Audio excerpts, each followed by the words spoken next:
Good evening. Should we start? Even though we are not discussing new things today, I want to go back to the reflections last week, and there is actually a little bit of thing that I want to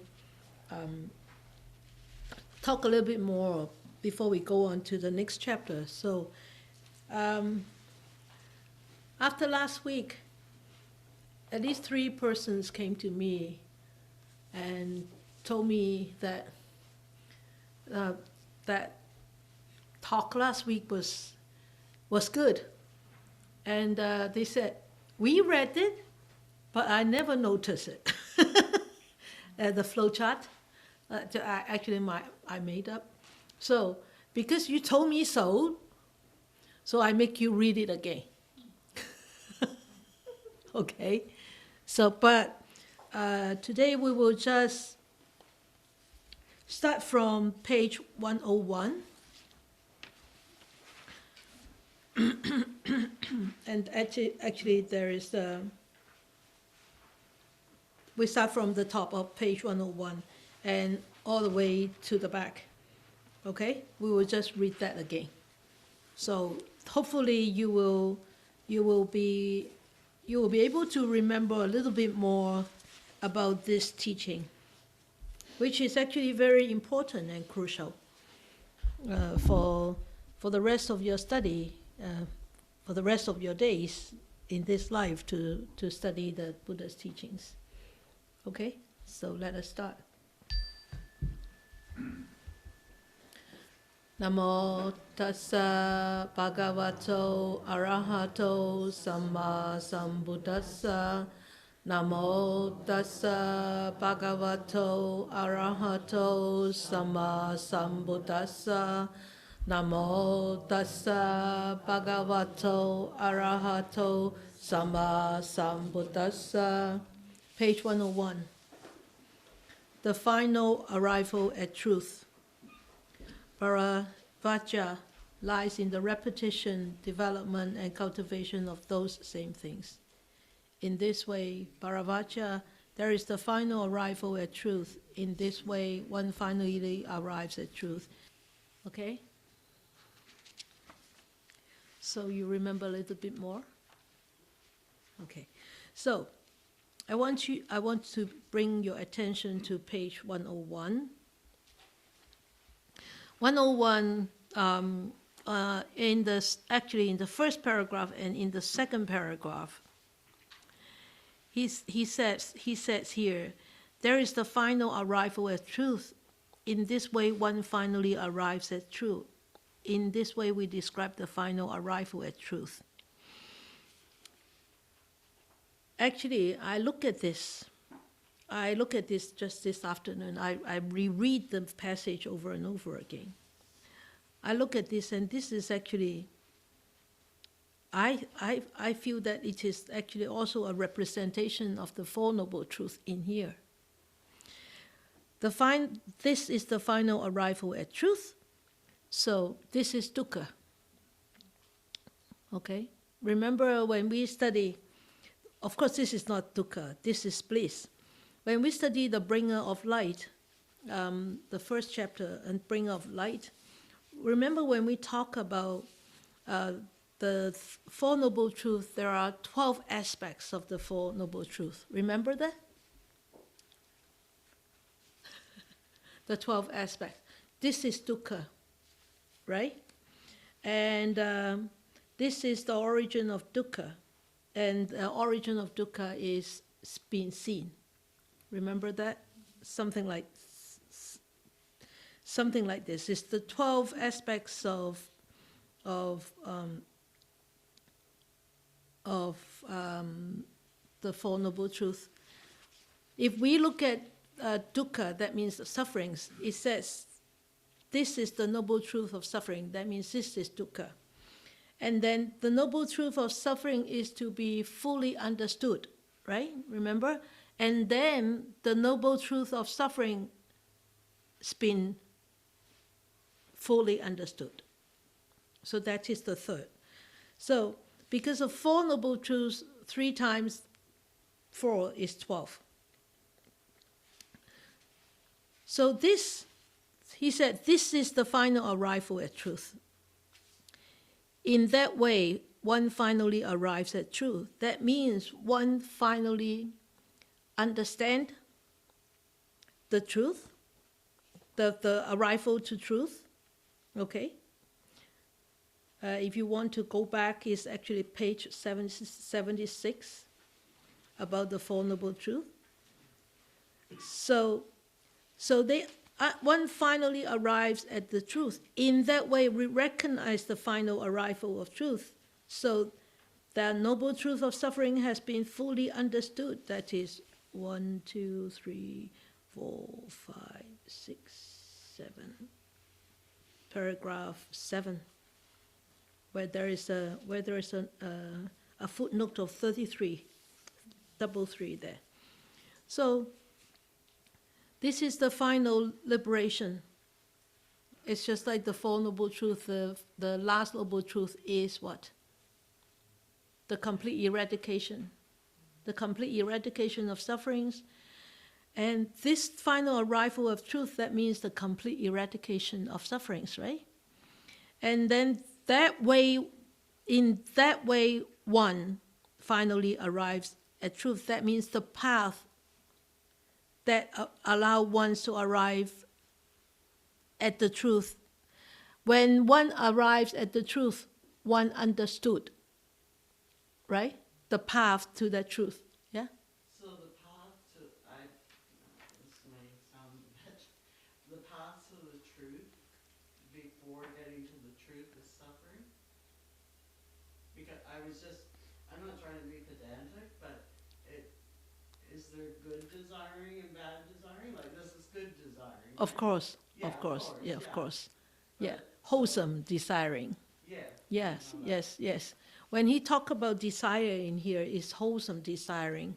Yeah. Desiring to attain the truth. That means a total liberation from sufferings. Yeah, I realize that. Yeah. But then I don't know if it's just the English word, because desire is the root of all suffering. That's craving. Oh, it says desire before. Yeah, yeah. Okay. I know. Okay, that's I know. what I said. We should use craving. Tanha, T-A-N-H-A, that is craving. Craving, that is the roots of all sufferings. Okay, that's why I said the English words are sometimes confusing, misleading. Yeah, yeah. So knowing that some of the Pali terms is actually very helpful. Okay, so I look at this and this we recognize the final. So the final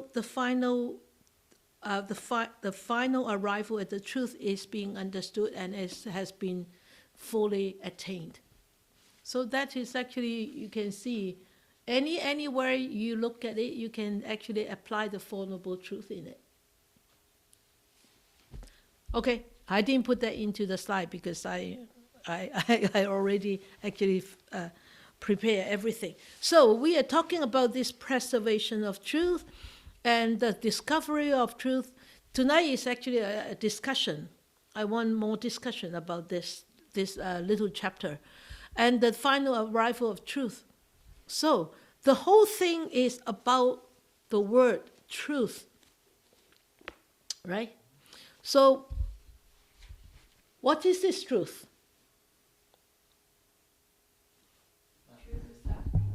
The truth of suffering? Okay.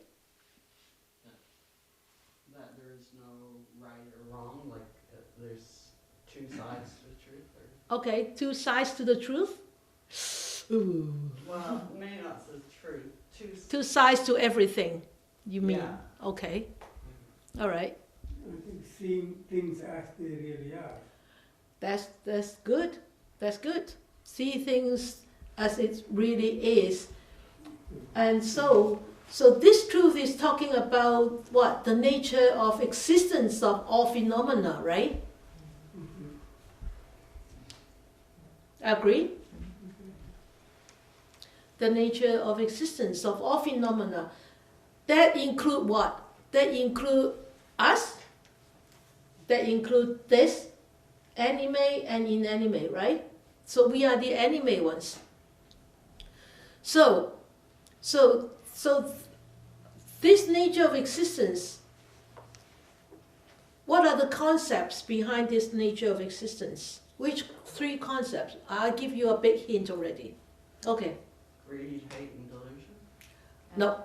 Impermanence. Good. Dependent and origination. Yeah, good. So impermanence, remember this word in Pali is anicca. Anicca, okay? So anicca, so impermanence, that means it is changing, constantly changing. The changes could be fast, could be slow. Okay? So impermanence means all conditions things are in this constant flux of changes. So the Buddha teachings also tell us that whether it's physical, whether it's mental events, are they still subject to changes? Yeah, good. So if they are subject to changes, after they arise, they change, where do they go?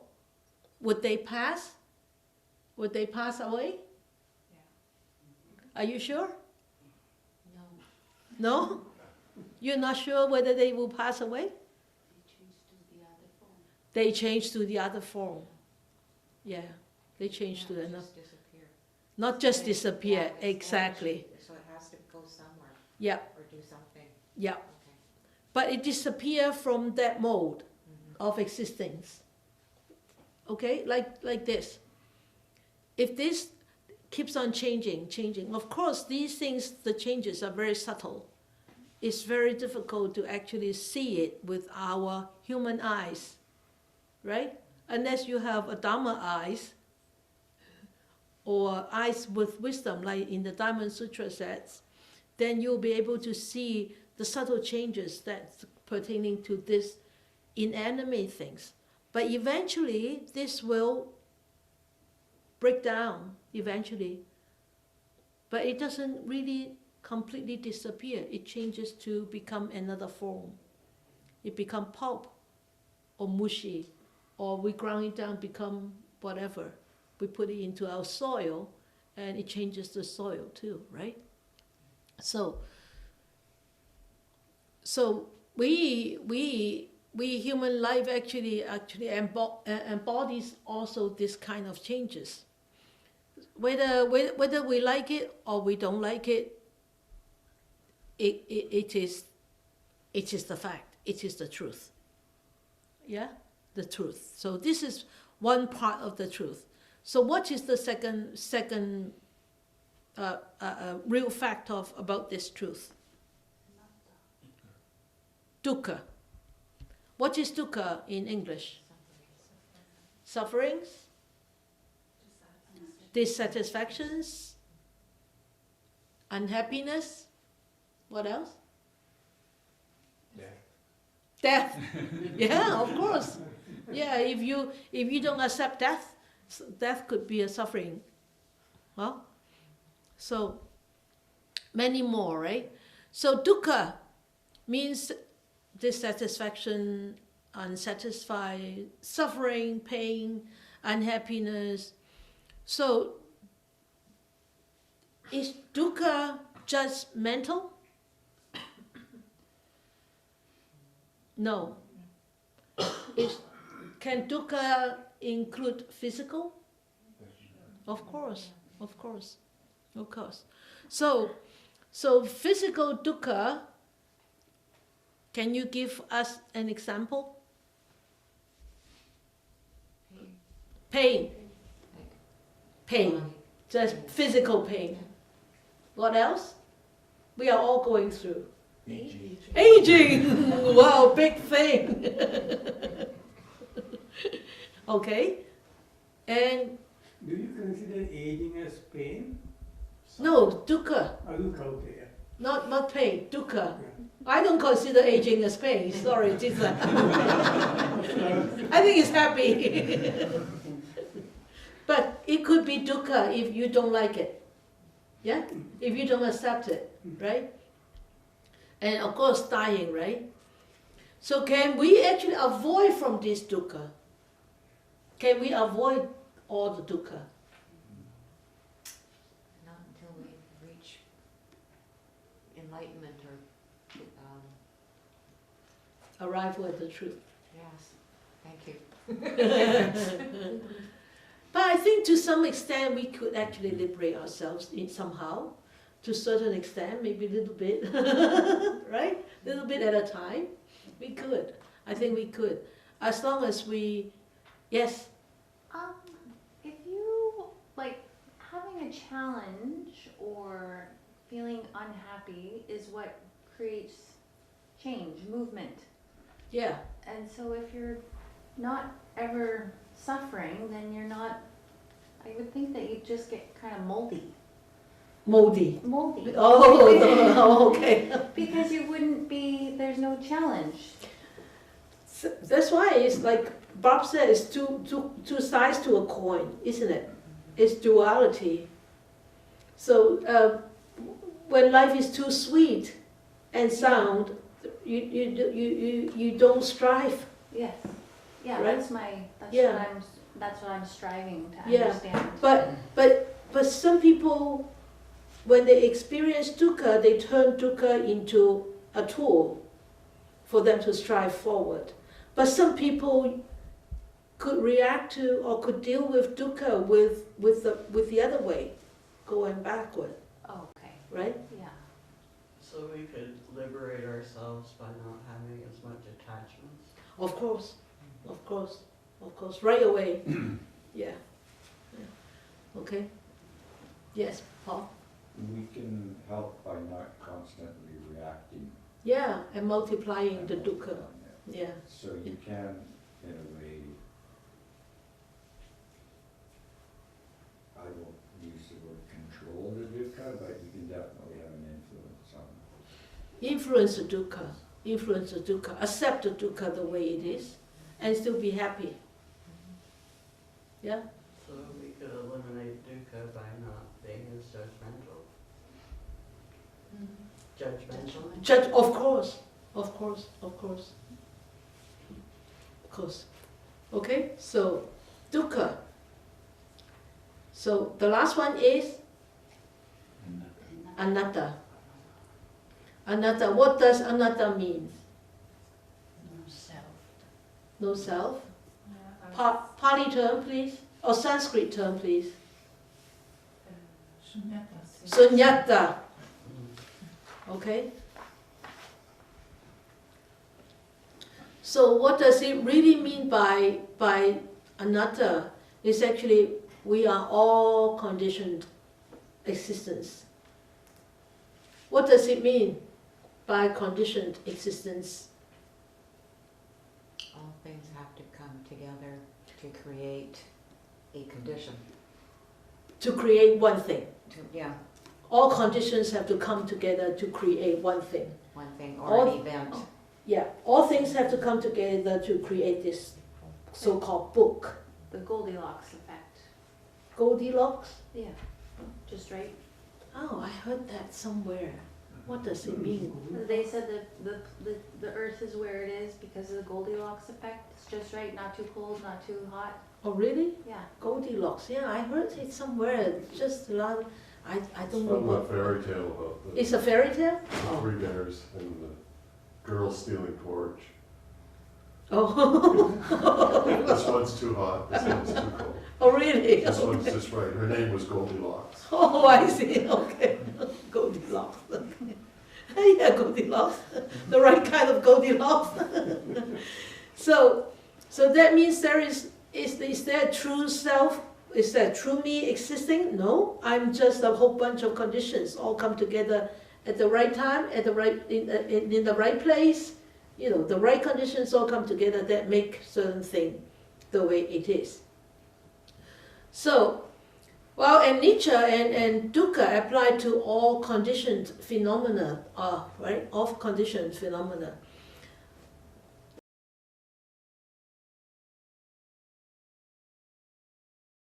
And I are looking, you just dig it up, one or couple of digs, and then you say, oh no, I'm not interested anymore. No, it's too much work. It's too difficult. Give up. Right? So, Application of will, is that where you get like right effort? yeah.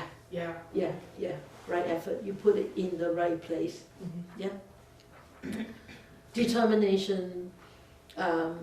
We call determination adhatana. That is determination. Ardent, scrupulous efforts. All the right efforts. Yeah. Right concentration. Yeah, right concentration, right mindfulness. Okay. So bhavana is. And then the next one is what? Then you arrive, final arrival at truth.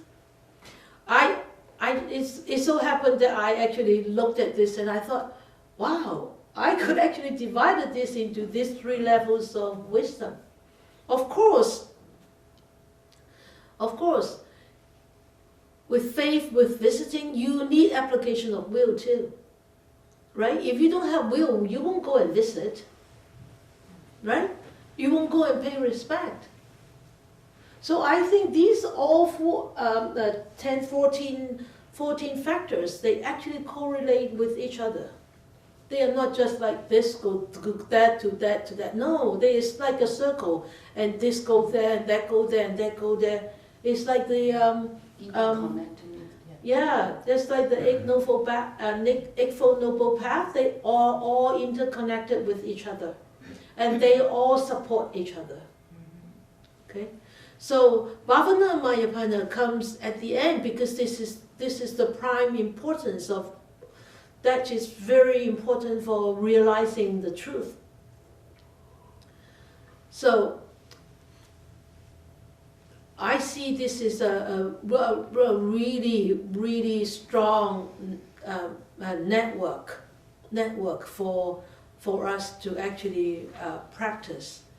So with Sutta Mayapanya and Chinta Mayapanya, you can actually develop by rational thinking, by trying to understand, but in order to really arrive at the truth, one really needs to put all these understanding into practice. Otherwise, you can't. You will never be able to arrive at the truth. Like the Olympic swimmer coach. They know how to coach Olympic swimmers, but they may never get a gold medal or silver medal or bronze medal, right? Because why? They only know how to teach. They only know how to talk, but they cannot walk the talk. They only talk the talk. So this is important. My opinion. Yes. Do you think that you could replace faith with need? It's different. Yeah. It's very different. I would rather use spiritual confidence. Because a lot of people look for religion or because of a need. If they have no other choice and they need to fill that hungry ghost soul. It's kind of different though. This faith and the need is kind of different. So when you're not empty, you don't need that need anymore. But faith is different. I mean, this faith is not blind faith. No, of course not. This is No. faith comes with some understanding. Yeah. And remember that the Buddha said in this chapter, he said, 3 blind men, right? The first one is blind, the second one is blind, and the third one is blind. So you're not going anywhere. But this faith is not blind faith.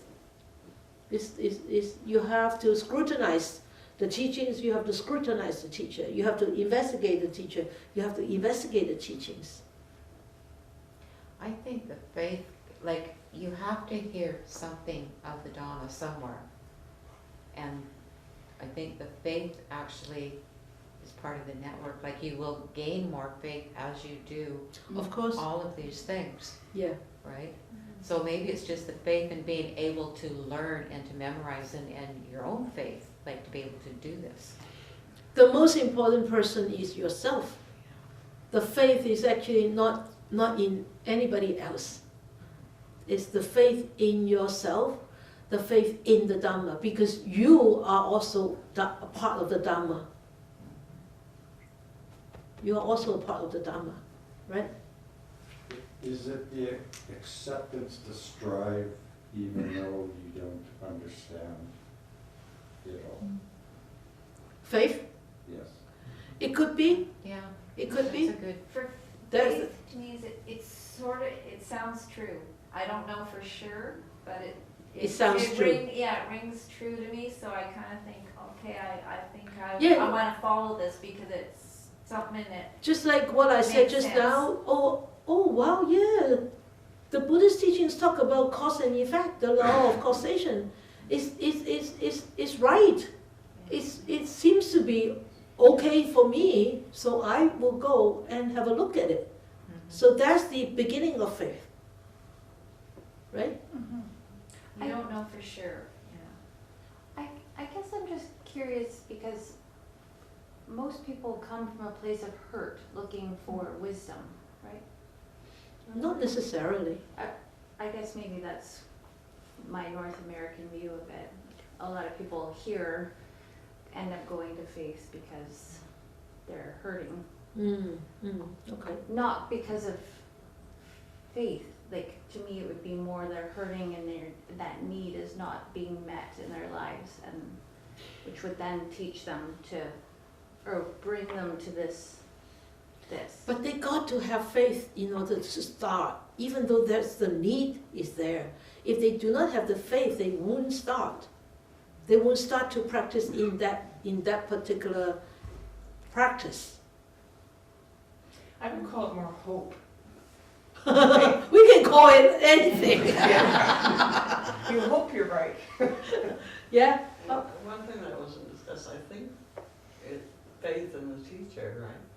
Faith in the teacher, faith in the teachings, and also most important is faith in yourself.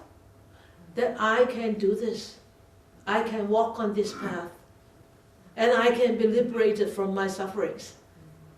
That is the most important, because if you don't have that, if you don't have that faith in yourself, and you always depend on your teacher, what happens if your teacher die, or what happens if your teacher turn to become a bad teacher, a bad person? What happens? Then you rely on that teacher. It's very unreliable. That's why the Buddha in Dhammapada, the Buddha said in the Dhammapada, he said, be an island unto yourself. You have to become your own island, not depending on others to be your island. Remember that? Yeah? Okay? Good. We haven't come to reflections yet.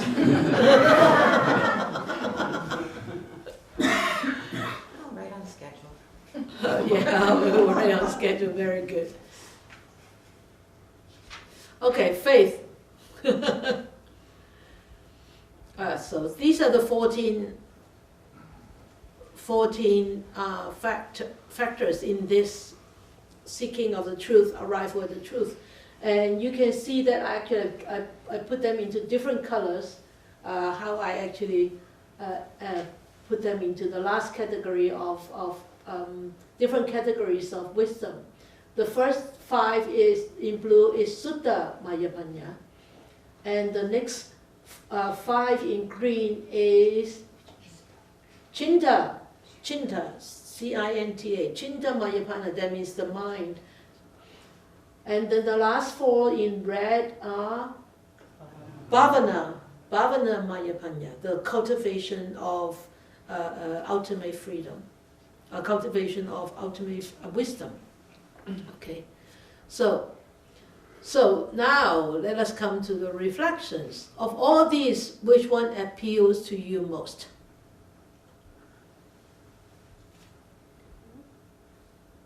Faith? No? I think they all go together, so it's like you can't just take one thing and Yeah. say that's my favorite. Yeah. They all kind of help along the way, and you kind of use it. It's like a Just like a steering wheel, right? Yeah. So When you need to turn right, you need to turn right, yeah. So you, and it will turn right. like when I go through at all this 14 parts, it's like oh yeah, I can see myself going through kind of each step. Maybe I missed a few steps, then I might have jumped in the middle and started in the middle somewhere Yeah. and keep going. Yeah, And then, maybe I lost faith, yeah, but I still have some desire to learn yeah, more, or maybe because it seems like there's no one thing in there. It's just you kind of have to. okay, yeah, they're all interconnected. But still the faith. Huh? Still the faith. that Still you the cultivate. faith. I think so too. So It has to so start that from will there. not move. It has to start from there. That's why it's the first factor. Without that faith, this network won't happen. It can't be completed. Because why? Along the way, you may veer off. But if the faith is not strong, that veer off will be forever veering off. But if the faith is strong, you constantly check on yourself, you scrutinize. You strive, you scrutinize, and then you actually what? You ponder and examine. And, hey, no, I'm this way, but the Buddha said this way. The Buddha's teachings pointed this way. Then if you have that faith, you will come back. If you don't, you will be like going there. I think that faith is actually very, very important. It's actually a very crucial factor. Otherwise, the Buddha will not put in there. And the reason I was thinking the last 4 is because at some level you go from being intellectually understanding The first 5. the first, or even the first, Yeah, well, the first 5 at least. But at some point, I think that the Buddha says that somewhere, that you have to experience it for yourself. exactly. Yeah, And the experience, I think, comes in the later stages. yeah. Yeah. Well, the experience actually comes where application of will. When you apply your will, to where? To practice, to understand, to put this into practice. So that experience is actually application of will. Yeah. But Sifu, I used to be a philosophy student, so you can study all sorts of things. And Yeah. you can believe in, But if you don't practice, but if you don't practice and you don't experience it directly. because if you practice, then at that moment you are experiencing, Yeah, right. right? Yeah. Sifu, faith, to me, I think it was mentioned last week that there is some element of blind faith involved with it. I think for me personally, I think originally Initially. there is some blind faith.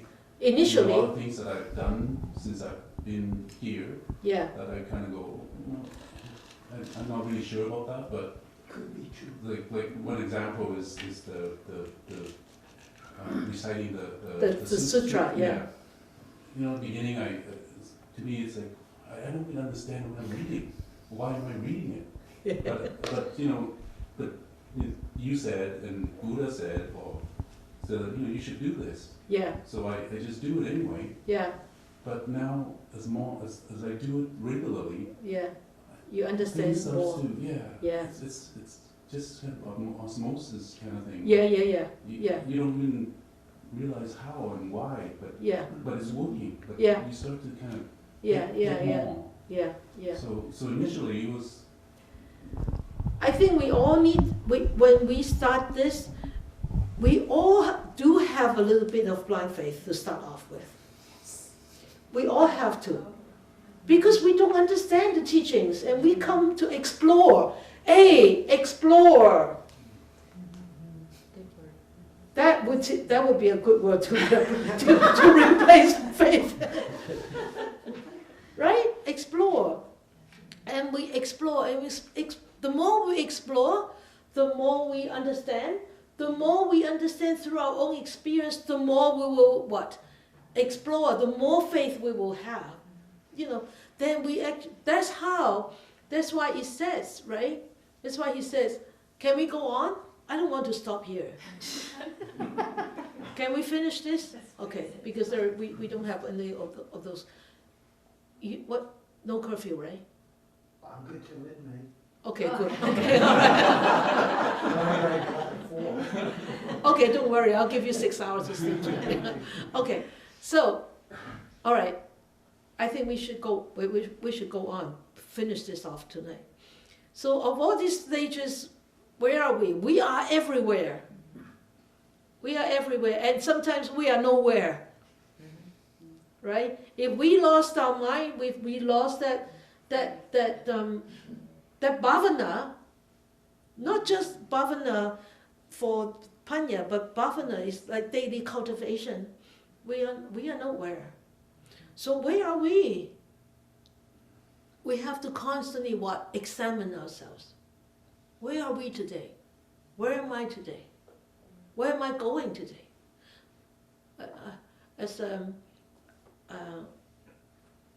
It was Bhikkhu Bodhi or Anayaro talking to his teachers.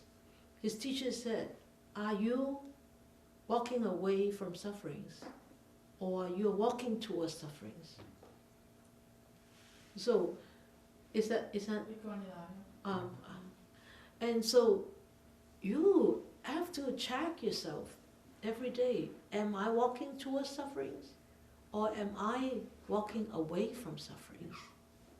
So that is a very strong examination that we have to do every day, every now and then. Yeah? So are you or are we walking away from suffering? Check it out tonight before you fall asleep. Do we really have to start from faith? Yes. I think so. We have to constantly go back to faith. The faith is being strengthened, your practice strengthened, your practice strengthened, your faith will automatically, naturally strengthened. Why you folks keep coming back here? We like the tea. You have the faith in the tea, right? That must be good tea. No, we come because we have faith in the teachings. Exactly. Which And we you like. have faith in this place will not turn you to become a monster. Right? I think that I would be in the visiting part because I just started coming here, but the reason why I was comfortable coming back was because of the scrutinizing, the promotion of scrutinizing, because I don't like being forced into anything or being forced to believe anything or being forced Yeah. into any sort of, Yeah. and I'm very skeptical and I Yeah. like to read science and I like Yeah. to have research, and Yeah. so the fact that the second time I came here they promoted the word scrutinize. Oh, last week, yeah. Yeah, that was, I completely relaxed. Good. Good the for whole you. idea of it. Yeah. Because That's the wisdom of the Buddha. yes, Yeah. Yeah. Yeah. That's what he taught. it hooked me. Oh. Dhamma works. Okay. So we do. I think we do really need to start from faith, because she was able to scrutinize, right? So she started to have a little bit of faith coming back here, so she comes back. Okay, so how are we going to go forward? Keep the faith. Leap of faith. Keep the faith. In all these, any stage, any of these factors. Okay? So we need to strive, we need to scrutinize, we need to apply our will, we need to have this urge, spiritual yearning. And we need to, after scrutinize, then we need to accept his teachings. And accepting the teachings is not out of blind faith, because you scrutinize and you check it out and you experience. And you can see it everywhere. Okay? So, I'm sure we will all go forward. Have faith. So he said the final arrival at truth lies this in here. Repetition, development, cultivation of all these things. The most important word is actually repetition. You repeatedly develop, you repeatedly cultivate, you repeatedly what? Apply your will, scrutinize, strive, examine, ponder, Right, because they said and that. visit. You do it Yeah, again. that yeah. Never stop that cycles. Okay. So at the end, he said, at the end is actually page 103. He said, wow, formerly we think, who are these bald-headed ascetics, these dark manual offspring of the Lord's feet, that they would understand the Dhamma, the second last paragraph. Because why? Because they think that all the ascetics were born out of the feet of the Brahma. And they are born out of the mouth of the Brahma. So they are higher up, and everybody else is lower than them. Now they said, wow, but Master Gautama has indeed inspired in me love for aesthetics, confidence in aesthetics, and reverence for aesthetics. And from today, let Master Gautama remember me as a lay follower who has gone to him for refuge for life. And this word, for life, the refuge, as some of you have taken refuge, you remember the refuge is just for this life. Next life, you have to take a refuge again. Yeah. Okay? Good? Good? All right? Okay. Okay, let us dedicate our merits.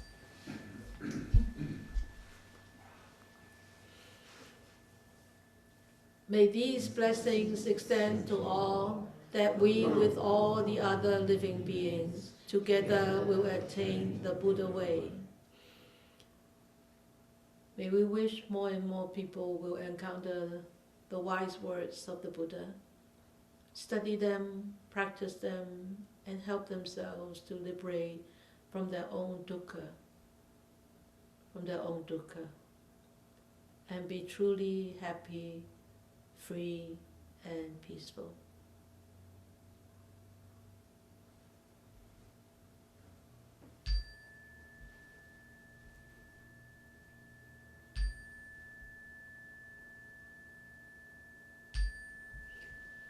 Good.